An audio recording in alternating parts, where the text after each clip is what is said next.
Israel ने करीब 1 साल 16 दिन बाद अपना हिसाब चुकता कर लिया हमास चीफ याह्या सिनवर को मारकर। याह्या सिनवर ही वो मास्टरमाइंड था जिसने 7 अक्टूबर 2023 को इजराइल पर अटैक किया था और आज याह्या सिनवर को इजराइल ने मार गिराया। आईडीएफ ने इसकी पुष्टि की और फिर बेंजामिन नेतन्याहू ने भी इसका ऐलान किया। लेकिन कैसे मारा गया, ड्रोन से कैसे लोकेट किया गया और कैसे कंफर्म किया गया कि यही याह्या सिनवर है, ये पूरी कहानी, इस हमले के पीछे की पूरी इनसाइड स्टोरी हम आपको इस वीडियो में बताते हैं।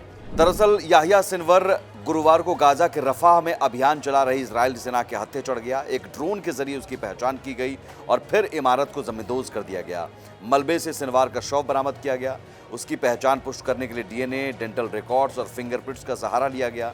इजरायली सेना ने हमास चीफ के अंतिम पलों का एक वीडियो भी जारी किया है और वो वीडियो भी आपको हम दिखाते हैं। ये ड्रोन का ये वीडियो है, ड्रोन से लिया गया वीडियो है जो हम आपको दिखा रहे हैं। और ड्रोन उस इमारत में घुसता है और ड्रोन के कैमरे के ज़रिए ये पुष्टि होती है कि यही याह्या सिनवर है। उसके बाद फिर उस इमारत को ज़मींदोज़ कर दिया जाता है। कैसे होता है हम स्टेप बाय स्टेप आपको बताते हैं। गुरुवार को ऐसी ही कार्रवाई के दौरान एक ड्रोन को एक इमारत के भीतर सोफे पर एक शख्स बैठा नजर आया। ड्रोन उस तरफ गया तो उस शख्स ने पहचान छिपाने के लिए ड्रोन पर लकड़ी का एक टुकड़ा फेंका। हालांकि तब तक ड्रोन ने याह्या सिनवर को पहचान लिया था। वो घायल नजर आ रहा था।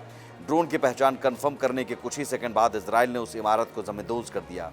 सिनवार के साथ 2 आतंकी और भी मारे गए। रिपोर्ट्स के मुताबिक सिनवार के शव के साथ एक बुलेट प्रूफ वेस्ट, ग्रेनेड्स और 40,000 शेकल्स मिले। इजराइल के प्रधानमंत्री बेंजामिन नेतन्याहू ने वीडियो संदेश जारी कर कहा कि हमास के आतंकवादी नेता याह्या सिनवर ने इजराइल के खिलाफ साल 2023 में 7 अक्टूबर को एक भीषण हमले की योजना बनाई थी और इसे यहूदियों पर सबसे भयानक हमला करार दिया जो होलोकास्ट के बाद के सबसे अधिक खतरनाक था। इस हमले में आतंकवादियों ने 1200 लोगों की निर्दयता से हत्या की थी, जिनमें बुजुर्ग, होलोकास्ट के जीवित बचे लोग और बच्चे शामिल थे। महिलाओं के साथ बर्बरता की गई, पुरुषों की गर्दन काटी गई और बच्चों को जिंदा जलाने की क्रूरता की गई। इसके अलावा 251 महिलाओं, पुरुषों और बच्चों को गाजा के अंधेरे स्थानों में बंधक बना लिया गया। इस हमले के बाद इजराइल के पीएम बेंजामिन नेतन्याहू ने कहा कि इजराइल ने हिसाब तो चुकता कर लिया है लेकिन जंग अभी भी जारी है और जब तक हम जो बंधक बनाए गए हैं गाजा में उन सभी बंधकों की सकुशल रिहाई नहीं करा लेंगे तब तक हम चुप नहीं बैठेंगे।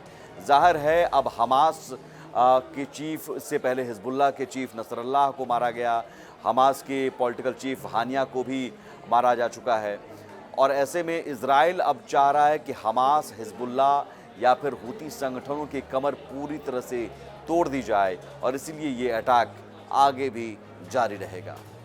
फिलहाल इस वीडियो में इतना ही। नमस्कार।